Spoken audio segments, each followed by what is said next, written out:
Hi, hello mga mare, have a good day everyone. May today's ganap, gagawa ako ng merienda na galing sa pananim ni mother. At bibili na rin ng kaunting pang restock para sa maliit naming motor shop. So bago ang lahat, sana'y samahan nyo pa rin ako hanggang matapos itong aking kaganapan for today. Yeah, it's me again, ang inyong lingkod, Kumaring Lucibian Mini Vlog.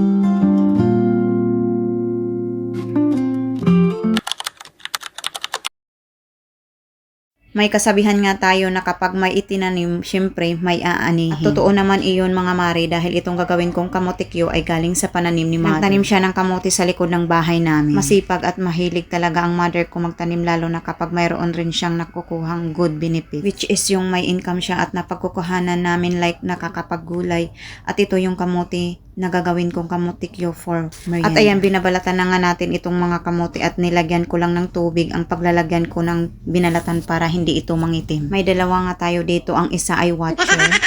Ang isa naman ay helper na medyo inaabala niya ang ginagawa ko dahil hindi nga ako makapag-focus sa pagbabala. Dahil natatakot nga ako para sa kanya baka kasi masugatan ang kanyang kamay. OA na kung OA basta natatakot ako dahil kutsilyo yan. Kaya sinasabihan ko yan siya dyan na wag na siyang tumulong sa akin. Pero ayaw talaga magpaawat kaya hinayaan ko na lang, hindi na lang ako tumitingin sa kanya. Dahil natatakot talaga ako mga mare baka mahiwa ang daliri. Dahil kunting pagkakamali lang kasi may tendency na masusugatan talaga siya. At ini-slice na nga natin dahil tapos naman na tayo magbalat. Kukuha na nga rin tayo ng kawali na paglulutuan. Oh my gosh talaga, mayroon na namang dumi dito galing sa mga babae. Nagbabalak na naman ang kumare ninyo na maglinis dyan. Hay nako talaga, hindi lang pala mga bata ang nagkakalat, pati rin pala itong mga mababae. Mas malala pa dahil ginagawa nilang CR dito. Talaga naman. Pero sa ngayon, ibabalik ko lang muna itong mga hindi ko gagamitin sa pagluluto. Saka na lang ulit ako maglilinis dito. At itong pan nga ang gagamitin ko sa pagpiprito ng kamote. Dahil medyo marami nga itong aking piprituhin, tiyak na matagal pa matatapos. Pero syempre para sa inyo, hindi natin papatagalin. Ano ba naman ang ginagawa kung hindi natin i-edit ang video?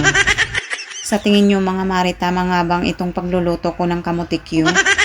Dahil first time ko nga gumawa at hindi ako nag-search sa YT, ay talaga naman oo, pero next time ay pagbubutihin na nga natin pagdating sa pagluluto. Ika nga, better luck next time. Pero hindi ko pa alam mga mare kung kailan ulit ako makakapagluto ng kamote. Kaya ang paglalagay ko ng asukal is after ko nang maprito lahat ng kamote. Gusto na tita? Daw? At saka na rin ako naglalagay ng asukal sa mainit na mantika hanggang ito ay mag-caramelize. Kapag na-caramelize na ang asukal ay doon ko na ilalagay ang kamote. At paghahaluin ko lang at ayan, tapos na, ready na for merienda.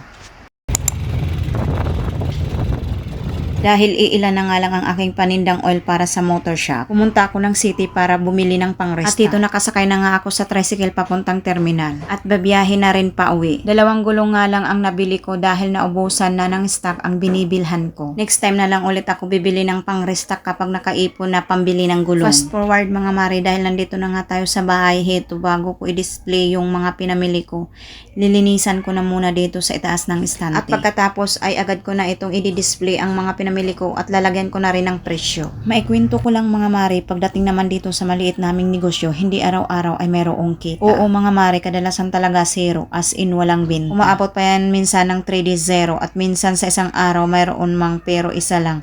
Pero thankful pa rin dahil mayroong isa. Ganon, pero pinagtsatsagaan pa rin namin, nakakapag-ipon naman ng pang-restock ulit kahit papaano. Yung pinakamarami na customer dito siguro hanggang 4 to 6 lang. Nga pala mga mare, habang nga ako'y naglilinis dyan ay tinitingnan ko na rin yung mga kailangang bilhin sa susunod pagpunta ko sa city. Kaya for the lista na nga rin siya dyan. Marami na nga akong kailangang bilhin pero kakaunti pa lang ang naipon ko. Mama!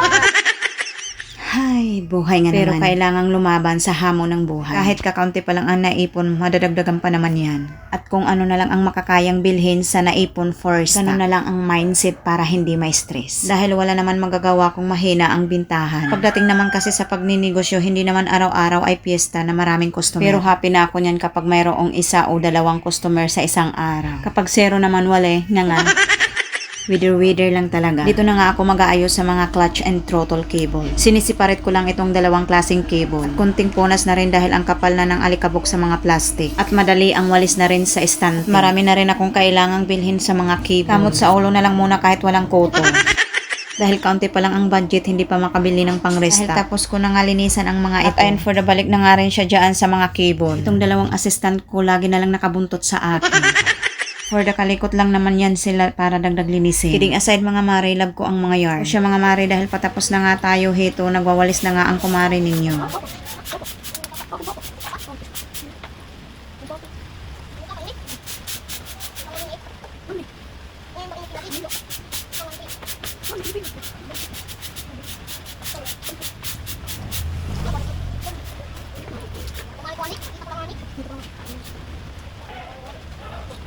At ito nga mga mare ang before makalat, maraming alikabok sa estante at kaunting display na lang ang nandiyan.